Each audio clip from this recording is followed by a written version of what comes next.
କହିବାକୁ ଚାହୁଁଛେ ତମମାନଙ୍କ କାର୍ଯ୍ୟକଳାପକୁ ମତେ ଘୃଣା ଲାଗୁଛି। ହେଲେ ମୁଁ ତମମାନଙ୍କୁ ଛାଡ଼ିବିନି। ମୁଁ ପ୍ରମାଣ କରିଦେବି ଯେ ତମେ ମାନେ ହଉଛ ଗୋଟାଏ ଗୋଟାଏ କ୍ରାଇମର।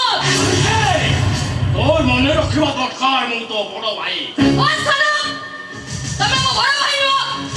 ତମେ ମୋ ଦେଶର ଶତ୍ରୁ।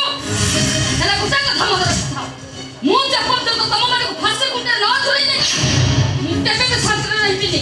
କେବେ ବି ନୁହଁ। ଆମେ ମାନେ ତାକୁ ଦବୁନି।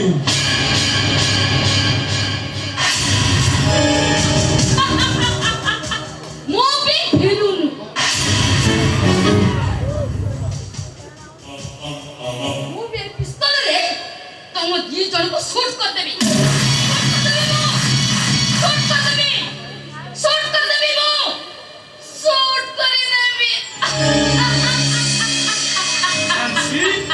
তামানে তুই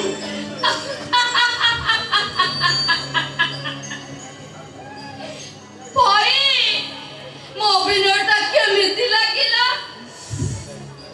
ଆକ୍ଚୁଆଲି ଝାନ୍ସି ତ ଅଭିନୟକୁ ଦେଖିକି ନା ମୁଁ ପୁରା ଡରି ଯାଇଥିଲି। ଡରି ଯିବା ତ ସ୍ୱାଭାବିକ। ସିଏ ତ ସାମ୍ନାରେ କେବେ କଥା କହିବାକୁ ସାହସ କରେ ନା। ଠିକ କହିଛୁ। ସିଏ ତ ତତେ ଆଜି ଚ୍ୟାଲେଞ୍ଜ କରିବ ଏ କଥା ମୋ କଳ୍ପନା ବାହାରେ। ଠିକ ଅଛି, ତମେ ଭାଇ ଭଉଣୀ ଦି ଜଣ କଥା ହଉଥାଅ, ମୁଁ ଏବେ ଆସୁଛି। ବାଏ। ଆଚ୍ଛା ଝାନ୍ସି, କହିଲୁ ତ ଫ୍ଲାଇଟଟା କେତେବେଳେ? ଭାଇ 5ଟା ବେଳେ। ହେଲେ ଖାଲି ତମର ଅନୁମତି ଦରକାର।